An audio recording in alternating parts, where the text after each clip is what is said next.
Lecture dédiée à Fernando Redondo.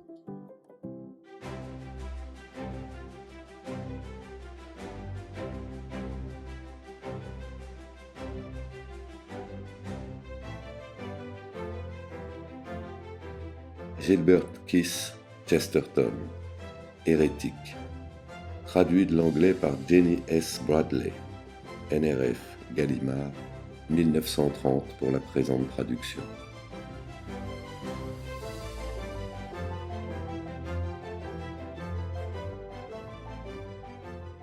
Chapitre 1er. Remarque préliminaire sur l'importance de l'orthodoxie. Rien ne trahit plus singulièrement un mal profond et sourd de la société moderne que l'emploi extraordinaire que l'on fait aujourd'hui du mot orthodoxe. Jadis, l'hérétique se flattait de n'être pas hérétique. C'étaient les royaumes de la terre, la police et les juges qui étaient hérétiques. Lui, il était orthodoxe. Il ne se glorifiait pas de s'être révolté contre eux. C'étaient eux qui s'étaient révoltés contre lui. Les armées avec leur sécurité cruelle, les rois au visage effronté, l'État aux procédés pompeux, la loi aux procédés raisonnables, tous comme des moutons s'étaient égarés. L'hérétique était fier d'être orthodoxe, fier d'être dans le vrai. Seul dans un désert affreux, il était plus qu'un homme, il était une église. Il était le centre de l'univers, les astres gravitaient autour de lui. Toutes les tortures arrachées aux enfers oubliés n'auraient pu lui faire admettre qu'il était hérétique. Or il a suffi de quelques phrases modernes pour l'en faire tirer vanité. Il dit avec un sourire satisfait « Je crois que je suis bien hérétique », et il regarde autour de lui pour recueillir les applaudissements. Non seulement le mot hérétique ne signifie plus être dans l'erreur, il signifie en fait être clairvoyant et courageux. Non seulement le mot orthodoxie ne signifie plus qu'on est dans le vrai, il signifie qu'on est dans l'erreur. Tout cela ne peut vouloir dire qu'une chose, une seule, c'est que l'on ne s'inquiète plus autant de savoir si l'on est philosophiquement dans la vérité. Car il est bien évident qu'un homme devrait se déclarer fou plutôt que de se déclarer hérétique. Le bohème, avec sa cravate rouge, devrait se piquer d'orthodoxie. Le dynamiteur, lorsqu'il dépose une bombe, devrait sentir que, quoi qu'il puisse être par ailleurs, il est du moins orthodoxe. Il est absurde en général pour un philosophe d'en brûler un autre sur le marché de Smithfield parce qu'il ne s'accorde pas sur la théorie cosmique. Cela se fit très fréquemment pendant la décadence du Moyen Âge, sans jamais atteindre son objet. Mais il est une chose infiniment plus absurde et bien moins pratique que de brûler un homme pour sa philosophie, c'est l'habitude de dire que sa philosophie n'a pas d'importance. C'est là une habitude universelle, au XXe siècle, c'est-à-dire pendant la décadence de la grande période révolutionnaire. Les théories générales sont partout méprisées. La doctrine des droits de l'homme est répudiée, de même que celle de la chute de l'homme. L'athéisme lui-même est trop théologique pour nous. La révolution ressemble trop à un système et la liberté à une contrainte. Nous ne voulons pas de généralisation. M. Bernard Shaw a exprimé cette opinion dans une épigramme parfaite. La règle d'or, c'est qu'il n'y a pas de règle d'or. Nous sommes de plus en plus disposés à discuter des détails en art, en politique et en littérature. Les opinions d'un homme sur les tramways nous importent. Ses idées sur Botticelli nous importent. Sur l'ensemble des choses, ses opinions ne nous importent pas. Il peut aborder et explorer 1 million de sujets, mais il ne doit pas toucher à cet objet étrange, l'univers, car s'il le faisait, il aurait une religion, il serait perdu. Tout importe, excepté tout. Il est à peine nécessaire de citer des exemples de la légèreté absolue avec laquelle on traite la philosophie cosmique. Il n'en est pas besoin pour démontrer que, quelle que soit la chose que nous croyons susceptible d'influencer les affaires pratiques, nous ne pensons jamais qu'il importe qu'un homme soit pessimiste ou optimiste, cartésien ou hégélien, matérialiste ou spiritualiste. Laissez-moi cependant prendre un exemple au hasard. Autour de la plus innocente table à thé, nous entendons dire couramment que la vie ne vaut pas d'être vécue. Nous écoutons émettre cette opinion comme si on disait que la journée est belle. Personne ne songe que cela puisse avoir le moindre effet sur les hommes ou sur le monde. Et pourtant, si cette parole était réellement crue, le monde se trouverait renversé. Les meurtriers se verraient attribuer des médailles pour avoir sauvé des hommes de la vie. Les pompiers seraient dénoncés pour avoir arraché des hommes à la mort. Les poisons remplaceraient les remèdes. Les médecins seraient appelés auprès des personnes bien portantes et la Royal Human Society serait exterminée comme une horde d'assassins. Cependant, nous ne nous demandons jamais si le causeur pessimiste fortifie ou désorganise la société, parce que nous sommes convaincus que les théories sont sans importance. Ce n'était certes pas l'idée des initiateurs de notre liberté. Quand les vieux libéraux arrachèrent le bâillon à toutes les hérésies, leur idée était de faciliter les découvertes religieuses et philosophiques. La vérité cosmique leur paraissait si importante que chacun était mis en demeure d'apporter un témoignage indépendant. L'idée moderne est que la vérité cosmique est si dénuée d'intérêt que tout ce qu'on en peut dire est sans valeur. Les premiers librèrent la recherche comme on lâche un beau dog, les derniers comme on rejette à la mer un poisson qui ne vaut pas la peine d'être mangé. Jamais les discussions sur la nature de l'homme ne furent aussi rares qu'à présent, alors que, pour la première fois, tout le monde peut en discuter. La restriction ancienne signifiait que les orthodoxes seuls étaient admis à discuter de la religion. La liberté moderne signifie que plus personne n'est autorisé à en discuter. Le bon goût, la dernière et la plus vile des superstitions humaines, a réussi à nous imposer le silence, là où tout le reste avait échoué. Il y a 60 ans, il était de mauvais goût d'être un athée avoué. Alors apparurent les disciples de Bradlaugh, les derniers croyants, les derniers qui aimèrent Dieu, mais il n'y put rien changer. Il est toujours de mauvais goût d'être un athée, néanmoins leurs souffrances ont gagné ceci, c'est qu'aujourd'hui, il est d'aussi mauvais goût d'être un fervent chrétien. L'émancipation n'a fait qu'enfermer le saint dans la même tour de silence que l'hérésiarque. Et nous parlons de l'or Anglesey, du beau temps, et nous appelons ça l'entière liberté de toutes les croyances. Il est cependant des gens qui pensent, et moi-même, que ce qu'il y a de plus important chez un homme, c'est tout de même sa conception de l'univers. Nous pensons qu'il est très important pour un propriétaire de connaître les revenus de son locataire, mais plus important encore de connaître sa philosophie.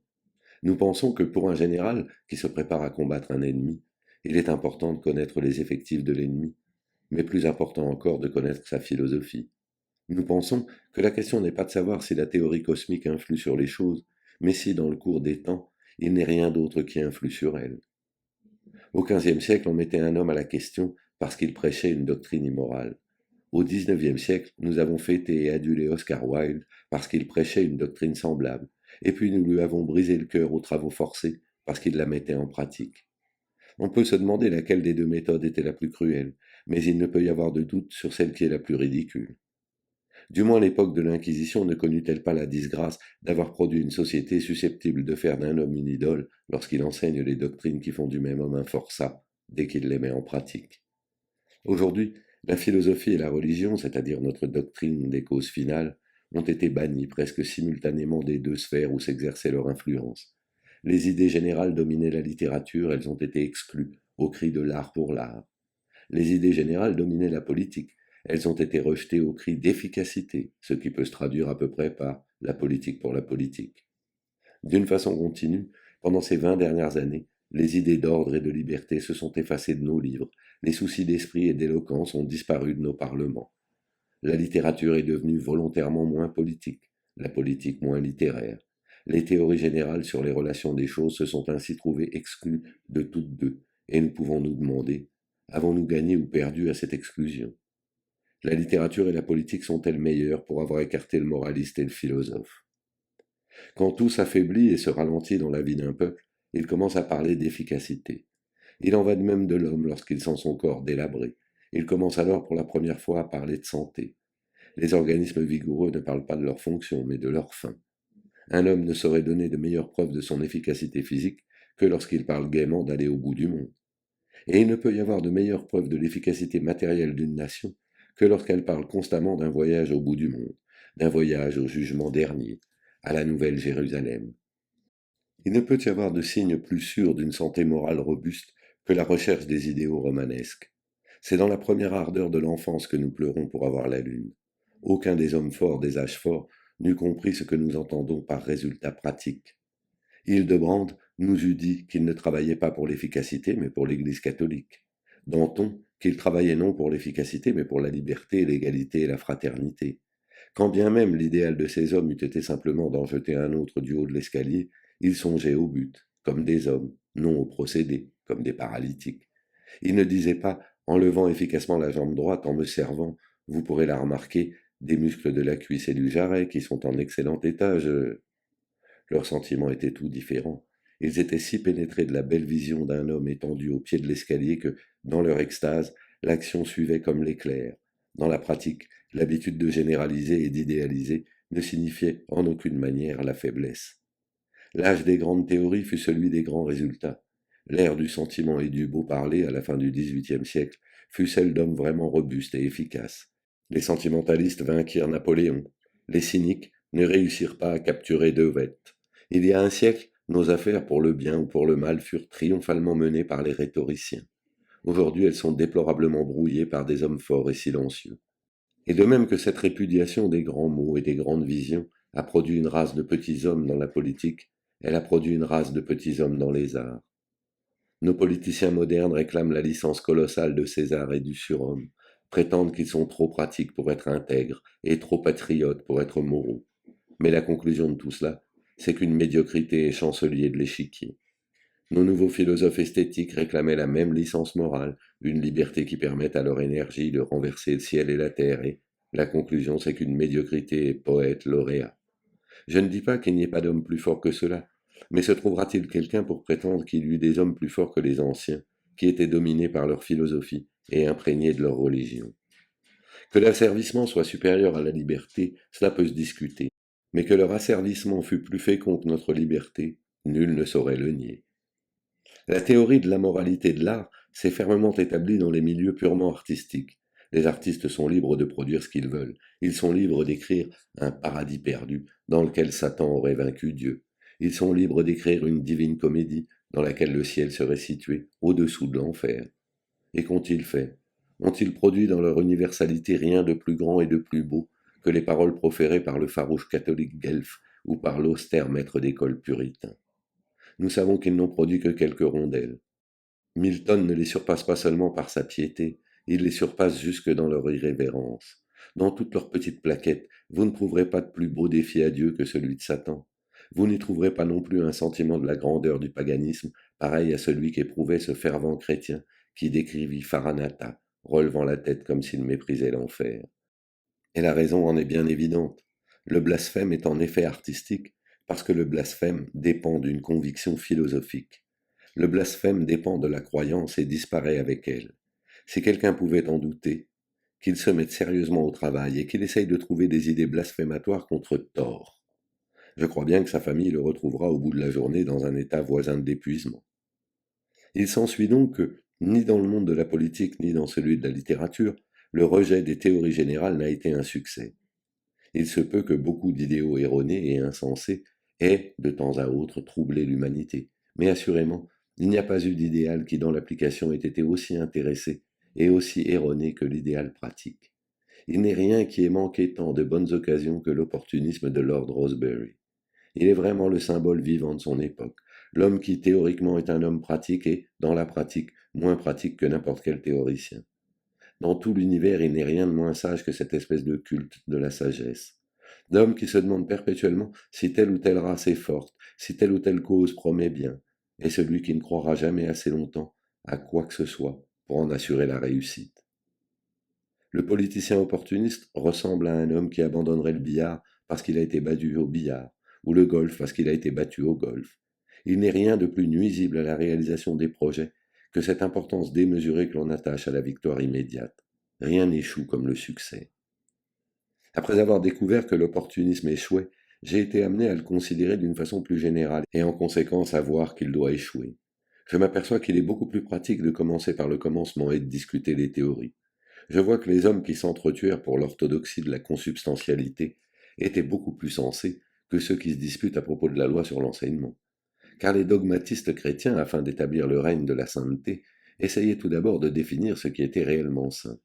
Nos théoriciens modernes essaient d'instituer la liberté religieuse sans se soucier d'établir ce qu'est la religion et ce qu'est la liberté.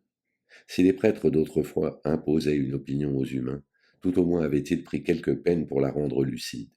Il a été laissé aux foules modernes, des anglicans et des non-conformistes, de persécuter, au nom d'une doctrine qu'elles n'ont même pas énoncée. Pour ces raisons et pour beaucoup d'autres, moi, du moins, j'en suis arrivé à croire à la nécessité de retourner au fondement. Telle est l'idée générale de ce livre. Je désire m'y entretenir des plus distingués de mes contemporains, non pas à un point de vue personnel ou simplement littéraire, mais par rapport aux doctrines qu'ils enseignent. Je ne m'occupe pas de M. Rudyard Kipling comme d'un grand artiste ou d'une personnalité vigoureuse. Je m'intéresse à lui en tant qu'hérétique, c'est-à-dire en tant que son opinion sur les choses a la hardiesse de différer de la mienne. Je ne m'intéresse pas à M. Bernard Shaw comme à l'un des hommes les plus brillants et les plus honnêtes qui soient. Je m'intéresse à lui comme à un hérétique dont la philosophie est parfaitement solide, parfaitement cohérente et parfaitement fausse. J'en reviens aux méthodes doctrinales du XIIIe siècle, dans l'espoir d'aboutir à quelque chose. Supposons qu'un grand mouvement se produise dans la rue à propos de n'importe quoi, disons par exemple d'un réverbère que plusieurs personnes influentes désirent voir démolir. Un moine, vêtu de gris qui représente l'esprit du Moyen Âge, est consulté sur la question, et commence par dire dans la forme aride des scolastiques: Considérons tout d'abord, mes frères, la valeur de la lumière. Si prise en soi, la lumière est bonne. À ce moment, il est culbuté, ce qui est presque excusable. Tous les hommes présents se précipitent sur le réverbère qui se trouve démoli en l'espace de 10 minutes, et ils s'en vont se congratulant mutuellement de leur sens pratique, si peu médiéval. Mais du train où elles vont, les choses ne se règlent pas aussi facilement. Parmi les démolisseurs du réverbère, les uns ont agi parce qu'ils désiraient la lumière électrique, d'autres parce qu'ils désiraient du vieux fer, d'autres encore parce qu'ils désiraient l'obscurité propice à leurs actes répréhensibles. D'aucuns trouvaient qu'un réverbère ne suffisait pas, d'autres qu'il était trop. Certains avaient été guidés par le désir de démolir le matériel municipal, d'autres par le désir de détruire quelque chose. Et l'on se bat dans la nuit sans que personne sache qui il frappe. Ainsi, graduellement et inévitablement, aujourd'hui, demain ou le jour qui suivra, la conviction nous viendra que le moine avait raison après tout, et que tout dépend de la philosophie de la lumière.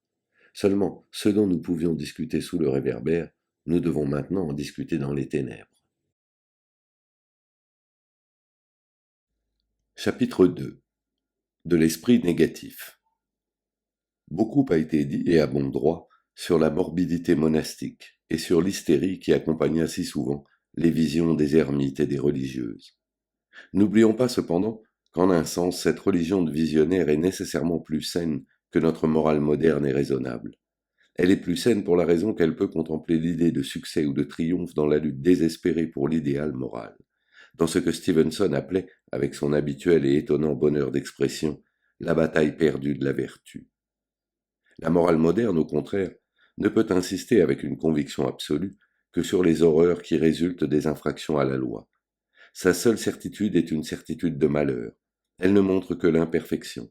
Elle n'a aucune perfection à contempler, tandis que le moine qui médite sur le Christ, sur Bouddha, a dans l'esprit une image d'une santé parfaite, une vision de couleurs fraîches et d'air pur. Il se peut qu'il contemple ce bonheur idéal beaucoup plus qu'il ne devrait. Il se peut qu'il le contemple jusqu'à l'abandon et l'exclusion des choses essentielles. Il se peut qu'il le contemple jusqu'à devenir un rêveur ou un insensé.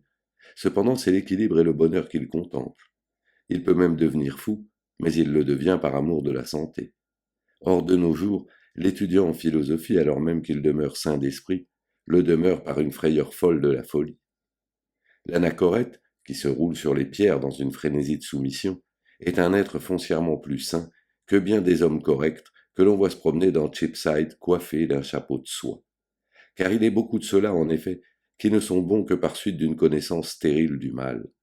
Je ne revendique pas autre chose pour le fidèle, bien qu'il puisse par ailleurs se rendre personnellement misérable et malheureux, que l'avantage primordial de pouvoir concentrer ses pensées sur une force et un bonheur immense, une force sans limite, un bonheur sans fin.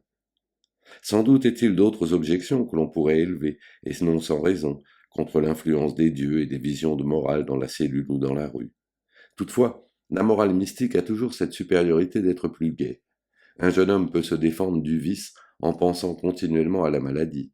Il peut également s'en défendre en pensant constamment à la Vierge Marie. On peut se demander laquelle des deux méthodes est la plus raisonnable ou même la plus efficace, mais on ne saurait douter de celle qui est la plus saine. Je me souviens d'un pamphlet de ce laïc sincère et averti qu'est M.J.W. Foote. Il s'y trouvait une phrase qui symbolise et distingue nettement ces deux méthodes. Le pamphlet était intitulé Bière et Bible, deux nobles choses, plus nobles encore lorsqu'elles sont associées d'une façon que M. Foote, en vieux puritain austère, semblait croire sardonique, mais que je considère, moi, je le confesse, tout à fait appropriée et charmante. Je n'ai pas l'ouvrage sous la main, mais je me souviens que M. Foote y rejetait, très dédaigneusement, toute tentative de lutte contre le problème des boissons alcooliques par des prières ou des offices religieux, et disait que l'image du foie d'un ivrogne serait plus efficace en matière de tempérance que n'importe quel hymne ou n'importe quel psaume. Dans cette expression pittoresque, il me paraît incarner parfaitement la morbidité incurable de la morale moderne. Dans son temple, les lumières sont basses, les fidèles s'agenouillent, les cantiques solennels s'élèvent, mais sur l'autel, devant lequel les hommes se prosternent, ne se trouve plus la chair parfaite, le corps et la substance de l'être parfait. C'est toujours de la chair, mais elle est malsaine. C'est le foie de l'ivrogne du Nouveau Testament qui a été gâté pour nous, que nous recevons en souvenir de lui. Or, c'est cette grande lacune de la morale moderne, à savoir l'absence d'images saisissantes de pureté et de triomphe spirituel, qui est à la base du véritable reproche formulé par tant de bons esprits contre la littérature réaliste du XIXe siècle. Si jamais un homme ordinaire a pu se dire choqué par les sujets que discutent Ibsen ou Maupassant, ou par le langage un peu libre dont ils usent, cet homme a menti. La conversation moyenne de la moyenne des hommes dans toute la civilisation moderne, quelle que soit leur classe sociale ou leur métier, est telle que Zola n'eût jamais osé l'imprimer. Encore l'habitude de traiter ainsi de tels sujets n'est-elle pas récente. Au contraire, c'est la pruderie et le silence de l'époque victorienne qui sont nouveaux, bien que déjà moribonds. La tradition d'appeler un chat apparaît de très bonne heure dans notre littérature et s'est prolongée très longtemps. Mais la vérité, c'est que l'honnête homme ordinaire, si vaguement qu'il ait exprimé ses sentiments, n'éprouva jamais de répugnance ni même d'ennui pour la sincérité des auteurs modernes. Ce qui lui répugnait, très justement, ce n'était pas la présence d'un clair réalisme, mais l'absence d'un clair idéalisme. Le sentiment religieux profond et sincère ne s'est jamais élevé contre le réalisme. Au contraire, la religion était la chose réaliste par excellence, la chose brutale, qui appelait les autres par leur nom. C'est là que réside la grande différence entre certaines tendances récentes du non-conformisme et du grand puritanisme du XVIIe siècle. Le trait caractéristique des puritains, c'est qu'ils ne se souciaient nullement de la décence.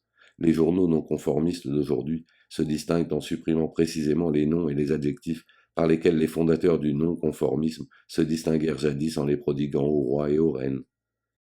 Mais si la religion avait la prétention capitale de parler ouvertement du mal, c'était également la prétention de tous de l'entendre parler ouvertement du bien. Ce que l'on reproche à juste titre, il me semble, à la grande littérature moderne, dont Ibsen est le représentant, c'est que l'œil susceptible de percevoir les choses mauvaises acquiert une clarté pénétrante et déconcertante, tandis que l'œil qui perçoit les bonnes s'obscurcit de plus en plus, s'obscurcit jusqu'à être aveuglé par le doute. Si nous comparons, disons, la morale de la divine comédie à celle des revenants, nous verrons ce que la morale moderne a vraiment accompli. Personne, j'imagine, n'accusera l'auteur de l'enfer de pruderie victorienne ni d'optimisme à la Potsnap. Mais Dante décrit trois instruments de la morale, le ciel, le purgatoire et l'enfer. La vision de la perfection, celle du progrès et celle de la déchéance. Ibsen n'en possède qu'un, l'enfer. On dit souvent que personne ne saurait lire une pièce comme Les Revenants sans éprouver le besoin d'une direction morale. Cela est parfaitement vrai, et l'on peut en dire autant des descriptions les plus monstrueuses et les plus matérielles du feu éternel. Il est absolument certain que des réalistes comme Zola suscitent une morale, mais ils la suscitent à la façon du bourreau, à la façon du diable, et ils ne touchent toutefois que cette petite minorité prête à accepter n'importe quelle vertu, pourvu que nous ne lui demandions pas celle du courage. La plupart des êtres sains écartent ces dangers moraux comme ils écartent le danger des bombes ou celui des microbes. Les réalistes modernes sont vraiment des terroristes. À l'égal des dynamiteurs et comme eux, ils échouent dans leur effort pour semer la panique. Réalistes et dynamiteurs sont des gens généralement bien intentionnés, qui se consacrent à la tâche manifestement désespérée d'employer la science pour encourager la morale.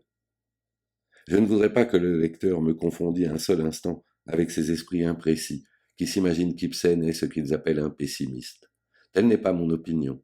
Il y a beaucoup de personnages sains chez Ibsen, beaucoup d'êtres bons, de gens heureux, beaucoup d'exemples d'hommes qui agissent avec sagesse, beaucoup de dénouements heureux. Mon avis, c'est qu'Ibsen garde d'un bout à l'autre de son œuvre, sans chercher à le dissimuler, un certain vague, une attitude incertaine et hésitante à l'égard de ce qui est véritablement la sagesse et la vertu dans ce monde. Un vague qui contraste singulièrement avec la décision dont il témoigne lorsqu'il fonce résolument sur ce qu'il croit être une source de mal, convention, fausseté, ignorance. Nous savons que le héros des Revenants est fou, et nous savons pourquoi. Nous savons également que le docteur Stockman est saint d'esprit, mais nous ne savons pas pourquoi. Ibsen ne prétend pas savoir d'où proviennent la vertu et le bonheur, au même titre qu'il prétend savoir d'où naissent les tragédies sexuelles modernes. Le mensonge entraîne la ruine dans les soutiens de la société, mais la vérité cause une ruine égale dans le canard sauvage. Il n'y a pas de vertu cardinale ibsénienne, pas d'homme idéal ibsénien. Tout cela est non seulement admis, mais célébré dans le plus remarquable et le plus précieux de tous les éloges d'Ibsen.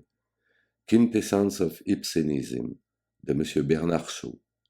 M. Shaw résume l'enseignement d'Ibsen dans cette phrase: la règle d'or, c'est qu'il n'y a pas de règle d'or. À ses yeux, l'absence d'un idéal durable et positif, l'absence d'une clé permanente de la vertu, est le seul grand mérite d'Ibsen. Je n'entends pas discuter à fond s'il en est ainsi ou non. Tout ce que je me permets d'indiquer avec une conviction croissante, c'est que cette omission, bonne ou mauvaise, nous laisse face à face avec le problème d'une conscience humaine remplie d'images bien nettement définies du mal et dépourvues d'images définies du bien. Dès lors, la lumière devient pour nous la chose obscure, la chose dont nous ne pouvons pas parler.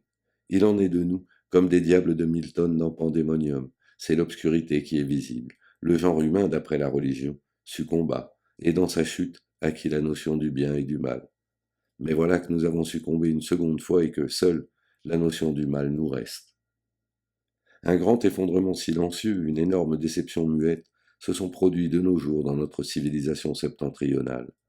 Tous les âges précédents ont peiné, ont été crucifiés dans leur effort pour comprendre ce qu'est réellement la vraie vie, ce qu'était réellement l'homme de bien.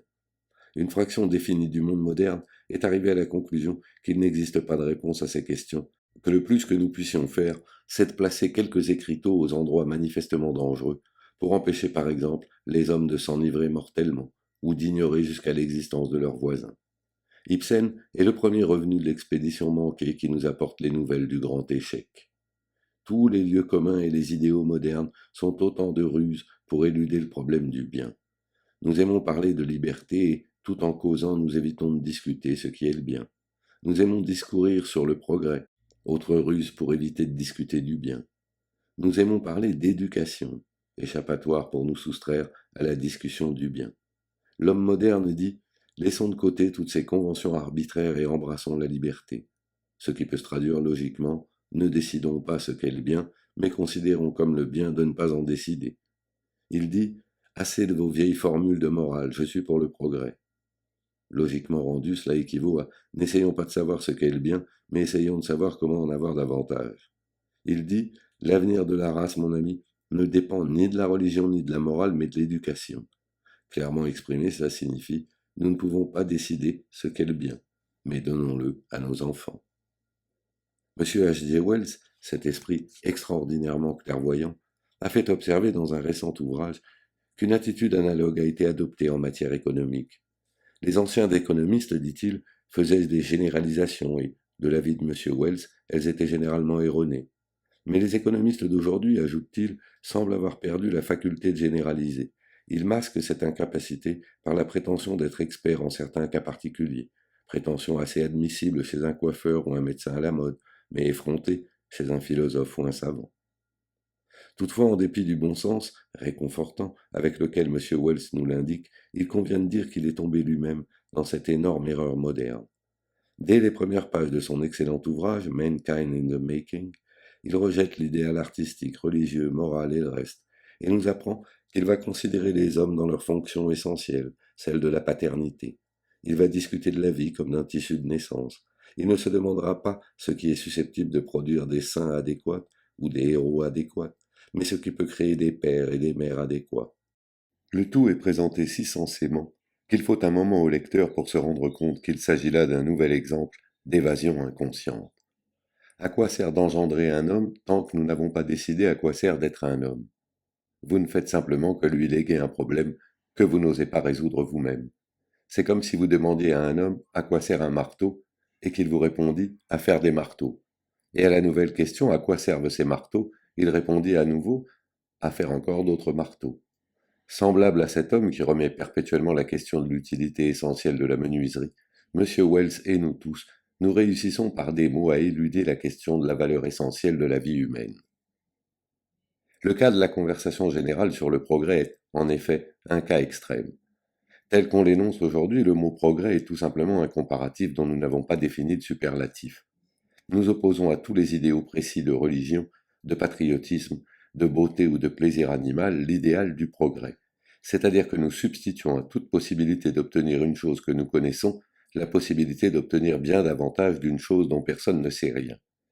Le progrès bien compris a, en vérité, un sens des plus nobles et des plus légitimes, mais employé par opposition à un idéal moral déterminé, il est ridicule.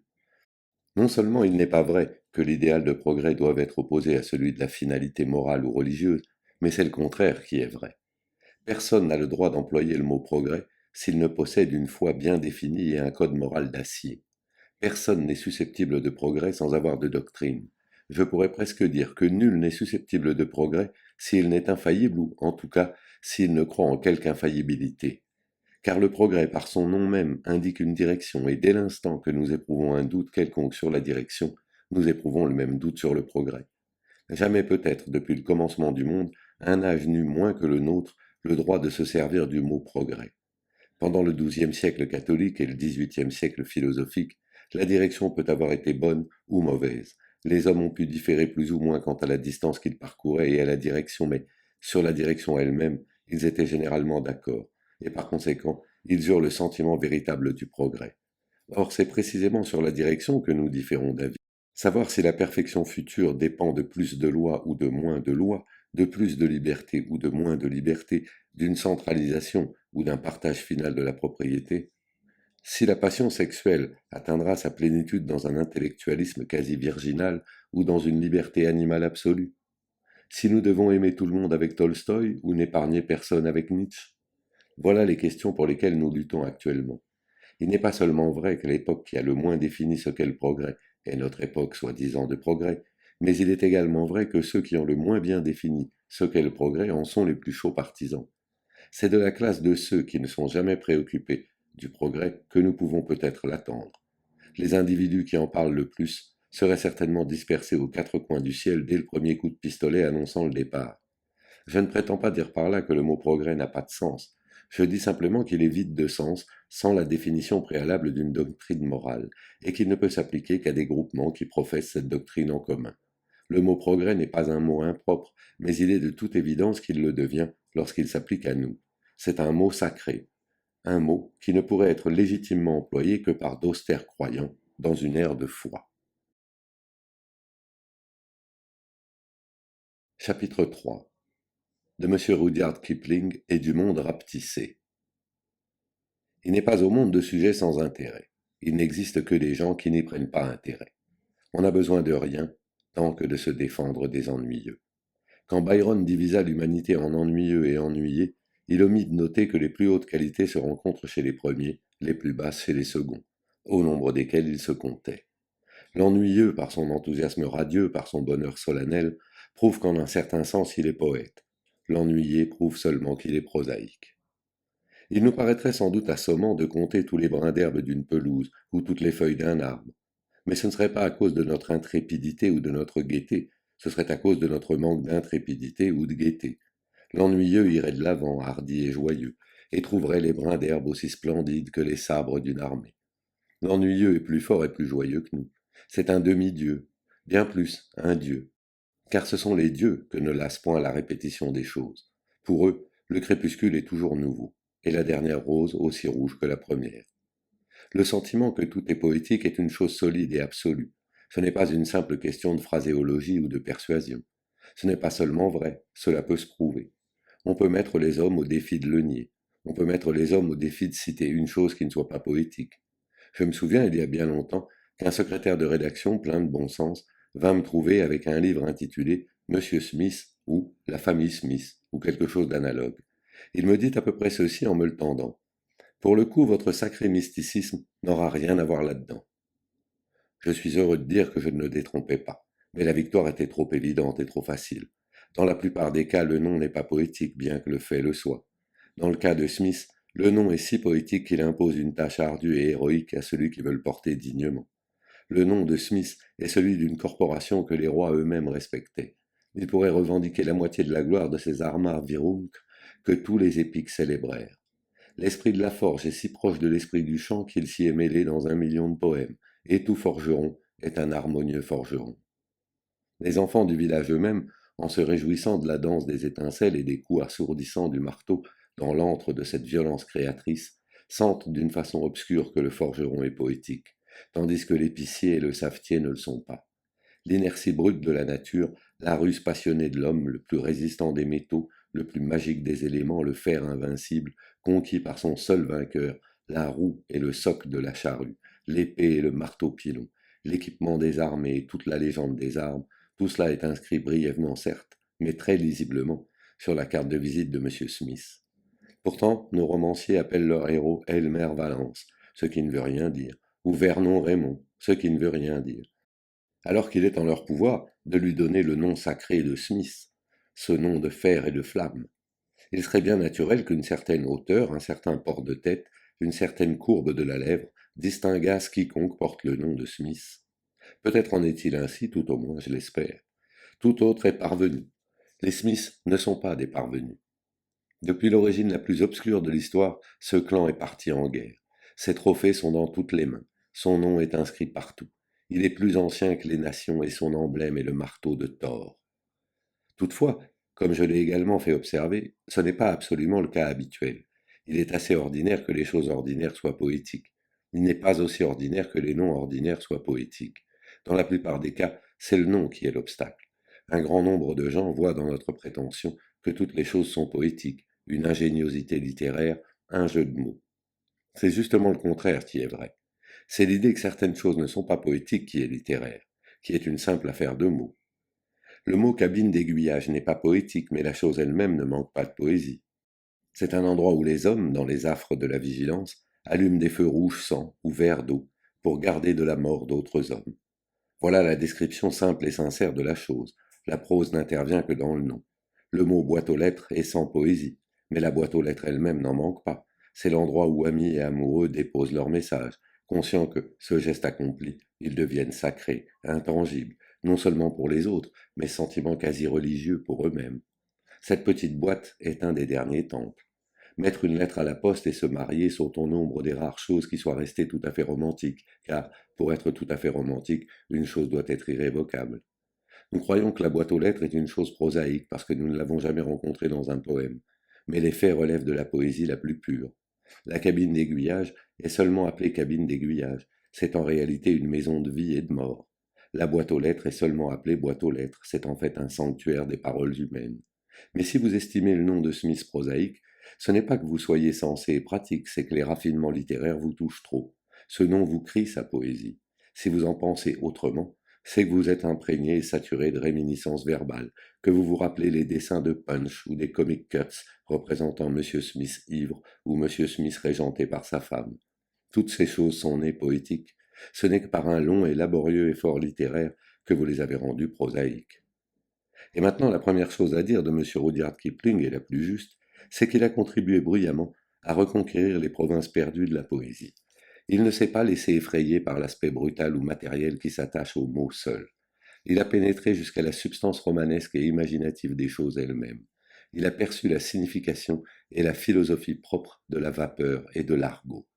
La vapeur n'est, si vous le voulez, qu'un sale sous-produit de la science, et l'argot, un sale sous-produit du langage. Mais M. Rudyard Kipling a été du petit nombre de ceux qui ont compris la parenté divine de ces choses, qui ont su qu'il n'y a pas de fumée sans feu, autrement dit que, partout où se rencontre la chose la plus vile, se rencontre aussi la plus pure. Surtout, il a eu quelque chose à dire, une vue définie de choses à exprimer, et cela signifie toujours qu'un homme est intrépide et regarde en face la réalité. Dès l'instant que nous avons une vue de l'univers, nous le possédons. Or, le message de Rudyard Kipling, le sujet auquel il s'est réellement attaché, est chez lui comme chez tous les hommes la seule chose qui vaille qu'on s'en occupe. Il a souvent écrit de mauvais vers comme Wordsworth. Il a souvent dit des sottises comme Platon. Il s'est souvent laissé aller à la pure hystérie politique comme Gladstone. Pourtant, nul ne peut douter qu'il ne veuille fermement et sincèrement dire quelque chose. Une seule question se pose, qu'a-t-il voulu dire? Pour examiner son cas équitablement, peut-être convient-il de commencer par le point sur lequel ses adversaires et lui-même ont le plus insisté. J'entends l'intérêt qu'il porte au militarisme. Cependant, pour rechercher les mérites véritables d'un homme, il n'est pas sage d'écouter ses ennemis, et moins encore de l'écouter lui-même. M. Kipling s'est certainement égaré dans son culte pour le militarisme, mais, d'une manière générale, ses adversaires se sont égarés autant que lui. Le mal du militarisme n'est pas de nous montrer que certains hommes sont hautains, féroces et belliqueux à l'excès. Le mal du militarisme est de nous montrer que la plupart des hommes sont timides, domestiqués et pacifiques à l'excès. Le soldat de métier acquiert un pouvoir de plus en plus grand à mesure que le courage d'une collectivité décline. C'est ainsi que la garde prétorienne prit de plus en plus d'importance à Rome, à mesure que Rome devint de plus en plus voluptueuse et faible. Le militaire acquiert le pouvoir civil dans la proportion où le civil perd ses vertus militaires. Et ce qui fut vrai pour l'ancienne Rome l'est encore pour l'Europe contemporaine. À aucune époque, les nations ne furent plus militaristes. En aucun temps, les hommes n'ont été moins braves.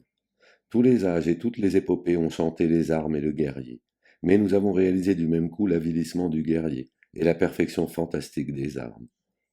Le militarisme démontra la décadence de Rome comme il démontre la décadence de la Prusse. C'est ce qu'inconsciemment M. Kipling a prouvé, et prouvé d'une façon admirable, car pour autant que son œuvre est sérieusement comprise, le métier militaire n'en ressort nullement comme le plus important ni le plus attrayant. Il n'a pas aussi bien décrit les soldats que les cheminots, les constructeurs de ponts ou les journalistes. En fait, ce qui dans le militarisme attire M. Rudyard Kipling, ce n'est pas l'idée de courage, c'est l'idée de discipline. Il y avait au Moyen Âge bien plus de courage au kilomètre carré, alors que les rois n'avaient pas d'armée permanente, mais que tout homme portait un arc ou une épée. La fascination qu'exerce l'armée permanente sur M. Rudyard Kipling n'est pas due au courage, qui l'intéresse à peine, elle est due à la discipline, qui est somme toute son thème principal. L'armée moderne n'est pas un miracle de courage, la lâcheté générale ne lui en fournit pas l'occasion, mais elle est réellement un miracle d'organisation. Et c'est là le véritable idéal de Kipling. Le sujet de Kipling, ce n'est pas cette valeur qui appartient en propre à la guerre, c'est cette interdépendance et cette efficacité qui appartient pour le moins autant aux ingénieurs, aux marins, aux mules et aux locomotives. Et c'est pourquoi lorsqu'il parle des ingénieurs, des marins, des mules ou des locomotives, il est dans sa meilleure veine. La véritable poésie de M. Kipling, le véritable roman qu'il a écrit, c'est le roman de la division du travail et de la discipline de tous les métiers. Il chante les arts de la paix avec beaucoup plus d'exactitude que ceux de la guerre, et sa thèse principale est vivante et de grande valeur. Tout est militaire dans le sens que tout dépend de l'obéissance. Il n'est pas de point entièrement épicurien, pas de place absolument exempte de responsabilité. Partout des hommes nous ont tracé la voie par leur labeur et leur soumission. Il peut nous arriver de nous jeter sur un hamac dans un accès de divine insouciance, mais nous sommes bien heureux que l'ouvrier qui fit le hamac ne l'ait pas confectionné dans un accès de divine insouciance. Nous pouvons par plaisanterie enfourcher le cheval de bois d'un enfant, mais nous nous félicitons que le menuisier n'ait pas, par plaisanterie lui aussi, oublié d'en coller les pieds. Loin de prêcher que le soldat qui fourbit son arme mérite notre vénération parce qu'il est militaire, Kipling, dans ce qu'il a de plus clair et de meilleur, démontre que le boulanger cuisant le pain et le tailleur coupant son drap sont aussi militaires que quiconque. Épris de cette vision multiple du devoir, M. Kipling est naturellement cosmopolite. Il lui arrive de prendre ses exemples dans l'Europe britannique, mais presque tout autre empire lui servirait aussi bien, ou tout pays de haute civilisation. Ce qu'il admire dans l'armée britannique, il le trouverait plus apparent encore dans l'armée allemande. Ce qu'il souhaite pour la police anglaise, il le trouverait florissant dans la police française. L'idéal de discipline n'est pas le tout de la vie, mais il est répandu dans le monde entier, et le culte qu'il en a tend à confirmer chez M. Kipling une certaine note de sagesse humaine, d'expérience de voyageur, qui est l'un des charmes les plus sûrs de son œuvre. La grande lacune de son esprit est ce qu'on pourrait appeler son manque de patriotisme, c'est-à-dire qu'il lui manque totalement la faculté de s'attacher à une cause ou à une communauté quelconque, finalement et tragiquement, car toute finalité doit être tragique. Il admire l'Angleterre parce qu'elle est puissante, non parce qu'elle est anglaise. Il n'y a aucune méchanceté à le constater, car il faut lui rendre cette justice qu'il le confesse lui-même avec la candeur pittoresque dont il est coutumier. Dans un très intéressant poème, il dit si l'Angleterre était ce que l'Angleterre paraît être, c'est-à-dire faible et incapable, si l'Angleterre n'était pas ce qu'il croit qu'elle est, c'est-à-dire puissante et pratique, comme nous la rejetterions vite, mais elle ne l'est point. Il admet donc que son attachement est le résultat d'une conception critique, et cela suffit amplement à le chasser dans une toute autre catégorie que le patriotisme des Boers qu'il traqua dans l'Afrique du Sud. Lorsqu'il parle des peuples vraiment patriotes, comme les Irlandais, il éprouve quelques difficultés à ne pas laisser percer une vive irritation. L'état d'esprit qu'il décrit avec beauté et noblesse est l'état d'esprit du cosmopolite qui a vu les hommes et les cités, pour admirer et pour voir, pour contempler ce monde si vaste. Il est passé maître dans l'art d'exprimer cette légère mélancolie de l'homme qui se souvient d'avoir été le citoyen de beaucoup de communautés, cette légère mélancolie de l'homme qui se souvient d'avoir été l'amant de beaucoup de femmes. Il est l'amoureux des nations, mais dans ses galanteries, un homme peut avoir beaucoup appris sur les femmes et toujours ignorer le premier amour. Un homme peut avoir connu autant de pays qu'Ulysse et ignorer le patriotisme. Dans un épigramme célèbre, M. Kipling a demandé ce que peuvent savoir de l'Angleterre ceux qui ne connaissent que l'Angleterre. La question est bien plus profonde et plus aiguë, si l'on dit que peuvent savoir de l'Angleterre ceux qui ne connaissent que le monde. En effet, le monde n'inclut pas plus l'Angleterre qu'il n'inclut l'Église.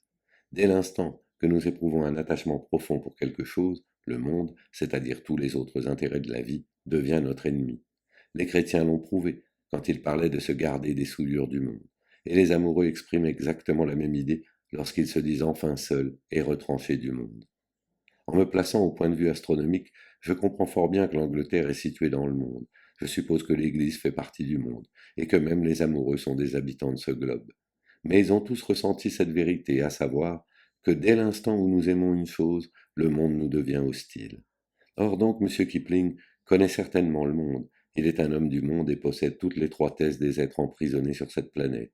Il connaît l'Angleterre à la façon dont un Anglais intelligent connaît Venise.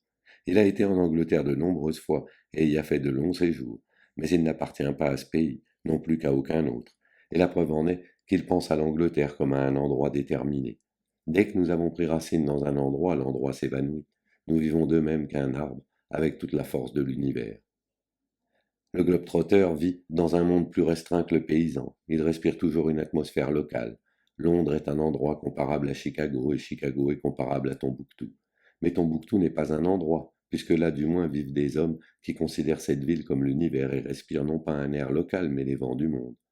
Le passager de paquebot a vu toutes les races d'hommes et ne pense qu'aux choses qui les séparent, la nourriture, les vêtements, les convenances, les anneaux dans le nez comme en Afrique ou aux oreilles comme en Europe, le phare bleu chez les anciens et le phare rouge chez les Anglais modernes. L'homme dans son carré de choux n'a rien vu du tout, mais il songe aux choses qui unissent les hommes, la faim, les enfants, la beauté des femmes et les promesses ou les menaces du ciel. Monsieur Kipling, avec tous ses mérites, est le globe-trotteur. Il n'a pas la patience de devenir partie de quelque chose. Un homme de sa valeur et de son caractère ne saurait être accusé d'un cosmopolitisme purement cynique. Et pourtant, ce cosmopolitisme fait sa faiblesse.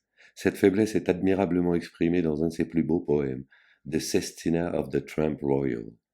Un homme y déclare qu'il peut tout endurer en fait de privation ou de souffrance, sauf le séjour permanent dans un même endroit.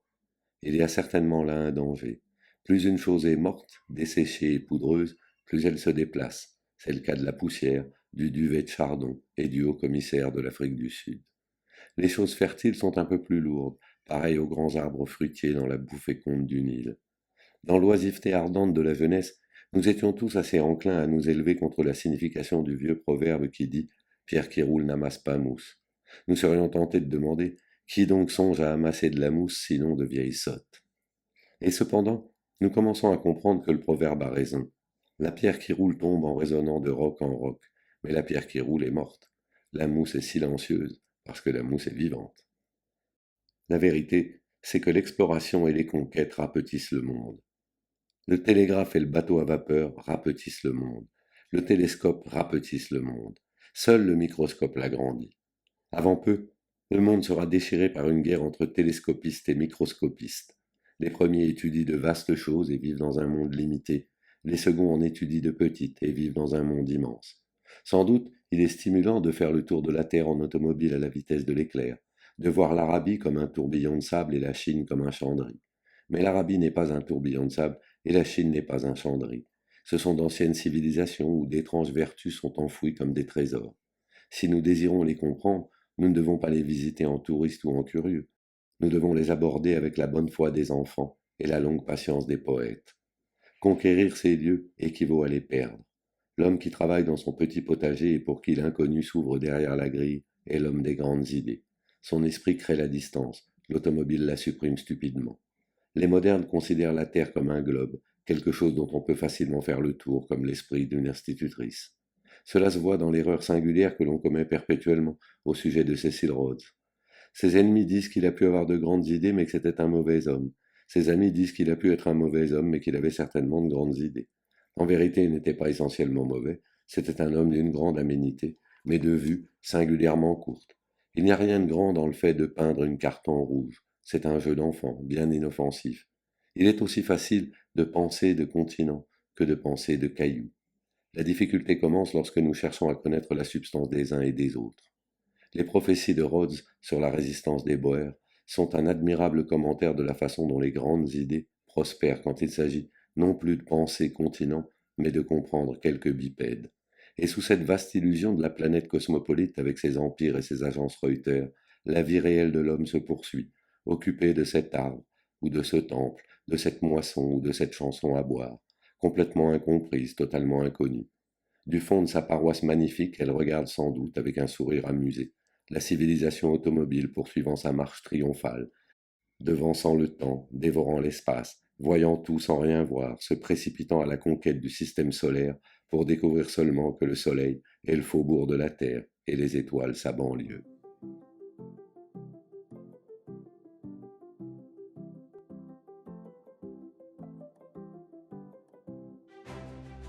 Lecture Grégory Proch. Musique Our Chesterton Song for Listening par Society of Gilbert Keith Chesterton. 28 juin 2026. Retrouvez cette lecture et près de 430 autres sur la chaîne YouTube Grégory Proch.